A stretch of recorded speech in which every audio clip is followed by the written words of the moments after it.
Section 1. You will hear a woman phoning a hotel about holding a party there. First, you have some time to look at questions 1 to 7.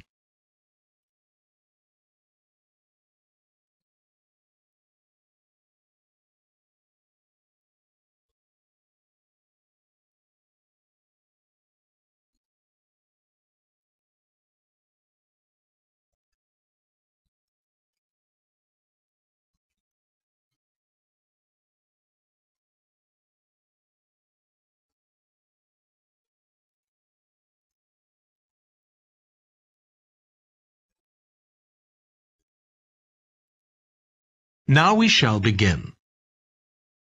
You should answer the questions as you listen, because you will not hear the recording a second time. Listen carefully and answer questions 1 to 7. Good morning, Clare House Hotel. Andrew speaking. I'm the events manager. Good morning, Andrew. My name's Samantha.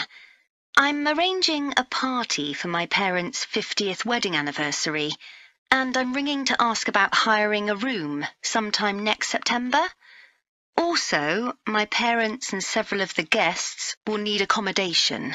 OK, I'm sure we can help you with that. Will you be having a sit-down meal or a buffet? Probably a sit-down. And do you know how many people there'll be? Around 80, I think. Well, we have 2 rooms that can hold that number. One is the Adelphi room. That can seat 85, or hold over 100 if people are standing for a buffet. Right.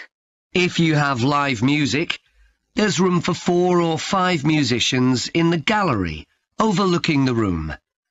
Our guests usually appreciate the fact that the music can be loud enough for dancing, but not too loud for conversation. Yes, I really don't like it when you can't talk. Exactly.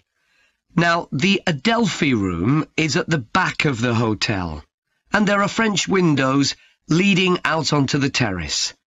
This has a beautiful display of pots of roses at that time of the year. Which direction does it face? Southwest. So that side of the hotel gets the sun in the afternoon and early evening. Very nice. From the terrace, you can see the area of trees within the grounds of the hotel, or you can stroll through there to the river. That's on the far side, so it isn't visible from the hotel. OK.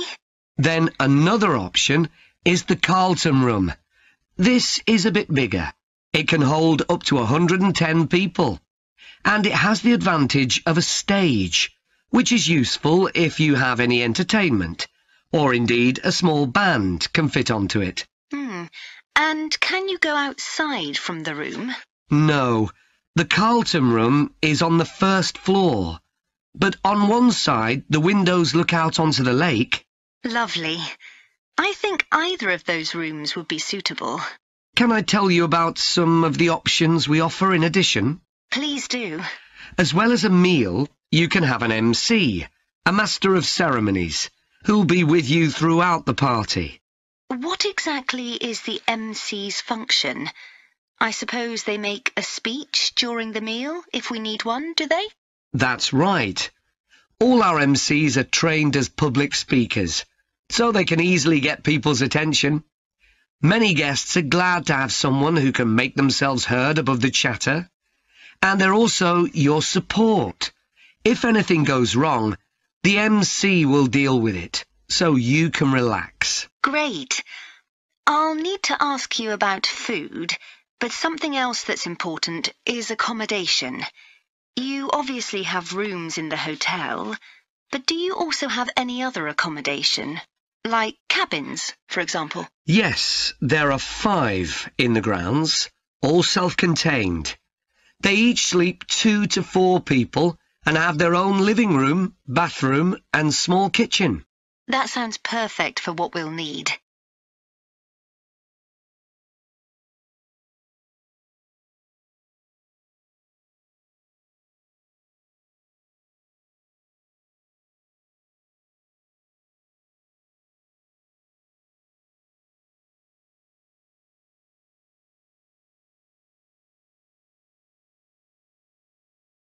Before you hear the rest of the conversation, you have some time to look at questions 8 to 10.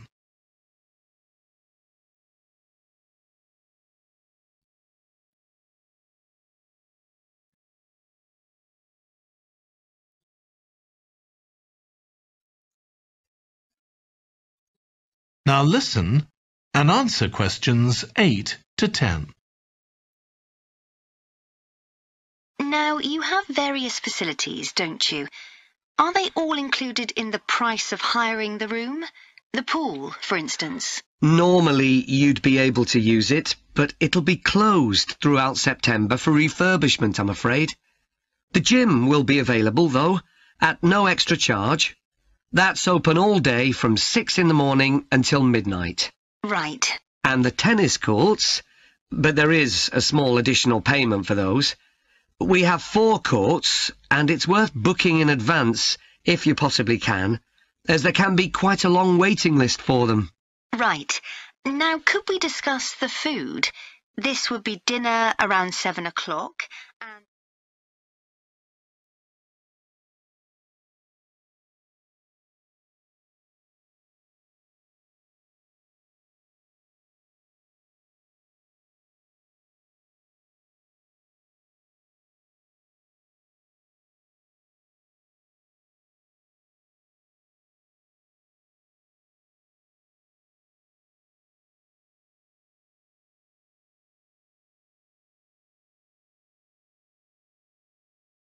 Now turn to section 2.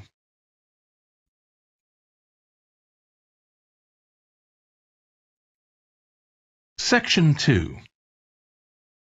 You will hear a holiday company representative talking to a group of tourists in a large hotel about things they can do during their holiday. First, you have some time to look at questions 11 to 16.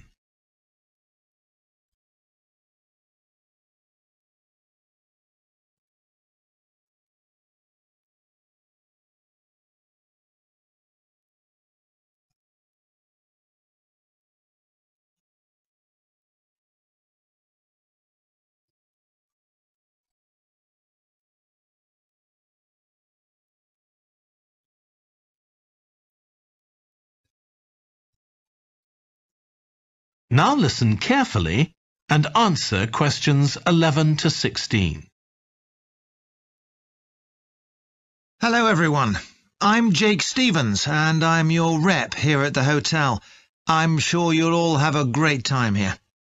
So, let me tell you a bit about what's on offer. I'll start by telling you about some of the excursions that are available for guests. One thing you have to do while you're here is go dolphin watching. On our boat trips, we pretty well guarantee you'll see dolphins. If you don't, you can repeat the trip free of charge. We organise daily trips for just €35. Unfortunately, there aren't any places left for this afternoon's trip, but come and see me to book for later in the week. If you're energetic, I'd recommend our forest walk. It's a guided walk of about 7 kilometres. There'll be a stop halfway, and you'll be provided with a drink and sandwiches. There's some fairly steep climbs up the hills, so you need to be reasonably fit for this one, with good shoes. Oh, and bring a waterproof in case it rains. It's just €25, all-inclusive, and it's every Wednesday. Then on Thursdays, we organise a cycle trip, which will give you all the fun of biking without the effort. We'll take you and your bike up to the top of Mount Lana and leave you to bike back. It's a 700-metre drop in just 20 kilometres, so this isn't really for inexperienced cyclists, as you'll be going pretty fast. And if it's a clear day, you'll have fantastic views. On our local craft tour, you can find out about the traditional activities in the island. And the best thing about this trip is that it's completely free. You'll be taken to a factory where jewellery is made, and also a ceramics centre. If you want, you can buy some of the products, but that's entirely up to you. The trip starts after lunch on Thursday, and you'll return by 6 p.m. If you're interested in astronomy, you may already know that the island's one of the best places in the world to observe the night sky. We can offer trips to the observatory on Friday for those who are interested. They cost €90 per person, and you'll be shown the huge telescopes and have a talk from an expert who will explain all about how they work. Afterwards, we'll head down to Sunset Beach, where you can have a dip in the ocean if you want, before we head off back to the hotel. Finally, there's horse riding. This is organised by the Equestrian Centre over near Playa Cortino, and it's a great experience if you're a keen horseback rider, or even if you've never been on a horse before. They take you down to the beach, and you can canter along the sand and through the waves. It costs €35, and it's available every day.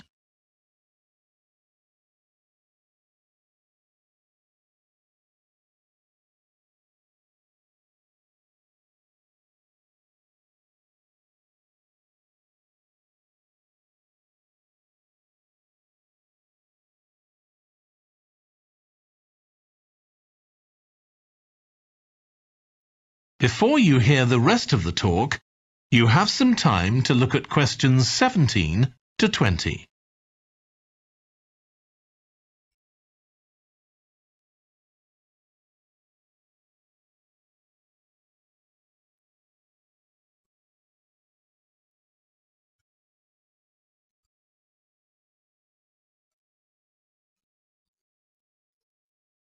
Now listen and answer questions 17 to 20.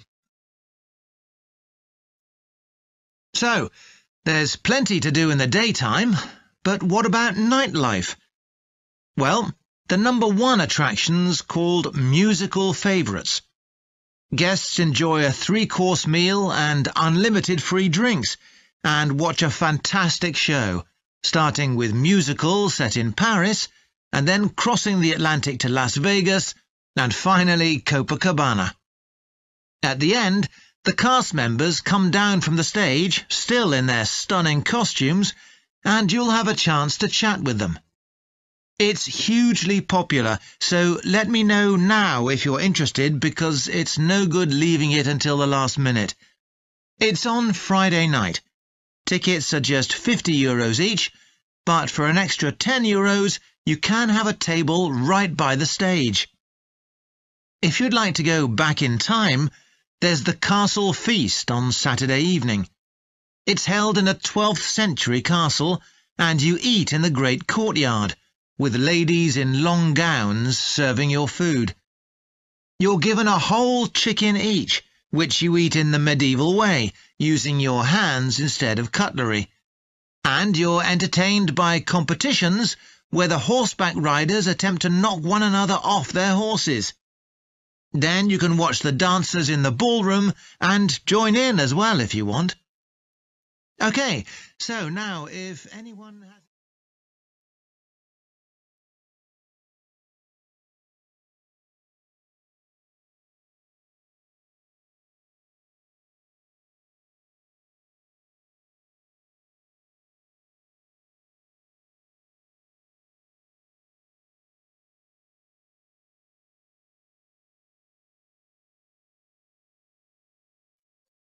Now turn to section 3.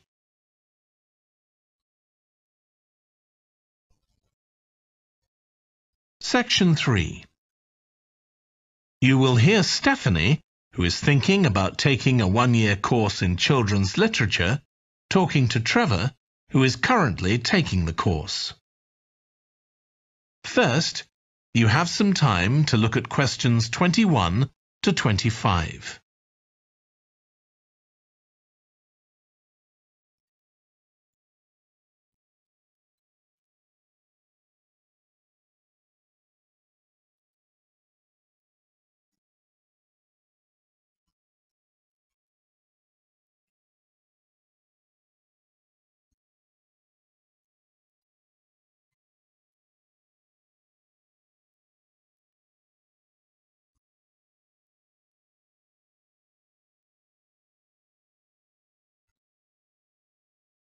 Now listen carefully and answer questions 21 to 25.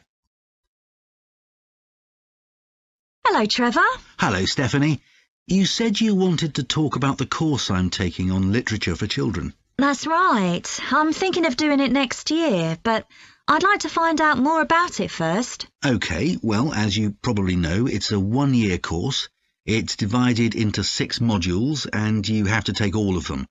One of the most interesting ones, for me at least, was about the purpose of children's literature. You mean whether it should just entertain children or should be educational as well? Right, and whether the teaching should be factual, giving them information about the world, or ethical, teaching them values. What's fascinating is that the writer isn't necessarily conscious of the message they're conveying. For instance, a story might show a child who has a problem as a result of not doing what an adult has told them to do, implying that children should always obey adults. Oh, I see what you mean. That module made me realise how important stories are. They can have a significant effect on children as they grow up. Actually, it inspired me to have a go at it myself, just for my own interest. I know I can't compete with the really popular stories, like the Harry Potter books. They're very good. And even young kids like my 7-year-old niece love reading them. I'm very interested in illustrations in stories. Is that covered in the course? Yes, there's a module on pictures and how they're sometimes central to the story. That's good. I remember some frightening ones I saw as a child, and I can still see them vividly in my mind years later. Pictures can be so powerful, just as powerful as words. I've always enjoyed drawing, so that's the field I want to go into when I finish the course. I bet that module will be really helpful. I'm sure it will. We also studied comics in that module, but I'm not convinced of their value, not compared with books. One of the great things about words is that you use your imagination, but with a comic you don't have to. But children are so used to visual input on TV, video games and so on. There are plenty of kids who wouldn't even try to read a book, so I think comics can serve a really useful purpose. You mean it's better to read a comic than not to read at all? Yes, I suppose you're right. I just think it's sad when children don't read books. What about books for girls and books for boys? Does the course go into that? Yes, there's a module on it. For years, lots of stories, in English at least, assumed that boys went out and did adventurous things, and girls stayed at home and played with dolls. I was amazed how many books were targeted at just one sex or the other. Of course, this reflects society as it is when the books are written. That's true. So it sounds as though you think it's a good course. Definitely.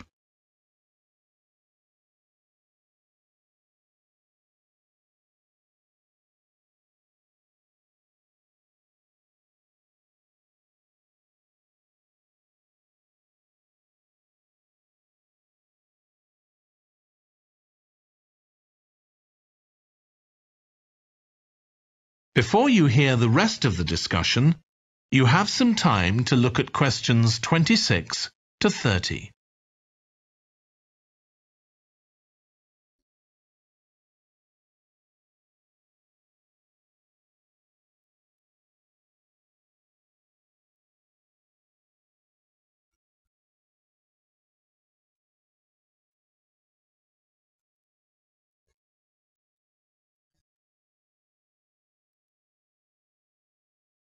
Now listen and answer questions 26 to 30. Have you been reading lots of children's stories to help you decide whether to take the course? Yeah, I've gone as far back as the late 17th century, though I know there were earlier children's stories. So does that mean you've read Perrault's fairy tales, Cinderella, the Sleeping Beauty, and so on? Yes, they must be important because no stories of that type had been written before. These were the first. Then there's the Swiss Family Robinson. I haven't read that. The English name makes it sound as though Robinson is the family's surname, but a more accurate translation would be The Swiss Robinsons, because it's about a Swiss family who are shipwrecked, like Robinson Crusoe in the novel of a century earlier. Well, I never knew that. Have you read Hoffmann's The Nutcracker and the Mouse King? Wasn't that the basis for Tchaikovsky's ballet, The Nutcracker? That's right. It has some quite bizarre elements. I hope you've read Oscar Wilde's The Happy Prince. It's probably my favourite children's story of all time. Oh, mine too. And it's so surprising because Wilde is best known for his plays, and most of them are very witty, but The Happy Prince is really moving. I struggled with Tolkien's The Lord of the Rings. 3 long books, and I gave up after 1. It's extremely popular, though. Yeah, but whereas something like The Happy Prince just carried me along with it, The Lord of the Rings took more effort than I was prepared to give it. I didn't find that. I love it. Another one I've read is Warhorse. Oh, yes, it's about the First World War, isn't it? Hardly what you'd expect for a children's story. Exactly, but it's been very successful. Have you read any...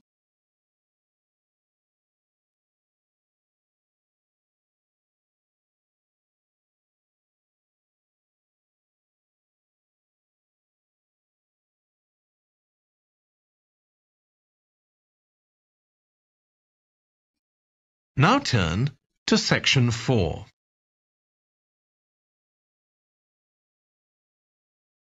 Section 4. You will hear part of a lecture about a branch of archaeology called marine archaeology. First, you have some time to look at questions 31 to 40.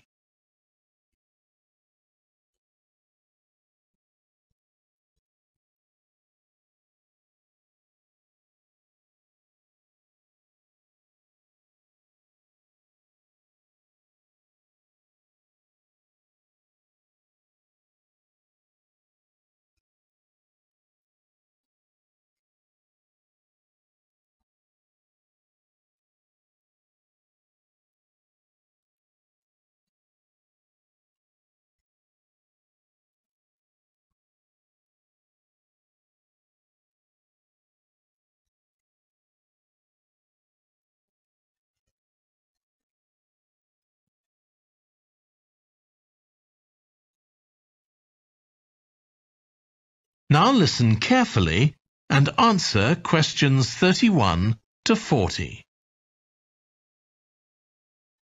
In today's class, I'm going to talk about marine archaeology, the branch of archaeology focusing on human interaction with the sea, lakes and rivers.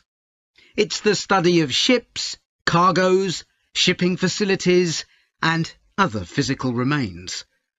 I'll give you an example, then go on to show how this type of research is being transformed by the use of the latest technology. Atlit Yam was a village on the coast of the eastern Mediterranean, which seems to have been thriving until around 7000 BC. The residents kept cattle, caught fish, and stored grain. They had wells for fresh water. Many of their houses were built around a courtyard and were constructed of stone. The village contained an impressive monument, 7 half-ton stones standing in a semicircle around a spring that might have been used for ceremonial purposes. Atlit Yam may have been destroyed swiftly by a tsunami, or climate change may have caused glaciers to melt and sea levels to rise, flooding the village gradually. Whatever the cause, it now lies 10 metres below the surface of the Mediterranean, buried under sand at the bottom of the sea. It's been described as the largest and best preserved prehistoric settlement ever found on the seabed. For marine archaeologists, Atlit Yam is a treasure trove. Research on the buildings, tools, and the human remains has revealed how the bustling village once functioned, and even what diseases some of its residents suffered from. But of course, this is only one small village, one window into a lost world. For a fuller picture, researchers need more sunken settlements, but the hard part is finding them. Underwater research used to require divers to find shipwrecks or artifacts, but in the second half of the 20th century, various types of underwater vehicles were developed, some controlled from a ship on the surface, and some of them autonomous, which means they don't need to be operated by a person. Autonomous underwater vehicles, or AUVs, are used in the oil industry, for instance, to create maps of the seabed before rigs and pipelines are installed. To navigate, they use sensors, such as compasses and sonar. Until relatively recently, they were very expensive and so heavy that they had to be launched from a large vessel with a winch.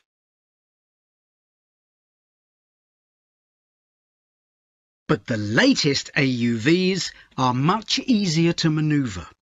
They can be launched from the shore or a small ship, and they're much cheaper, which makes them more accessible to research teams. They are also very sophisticated. They can communicate with each other and, for example, work out the most efficient way to survey a site or to find particular objects on the seabed. Field tests show the approach can work. For example, in a trial in 2015, 3 AUVs searched for wrecks at Marzi off the coast of Sicily.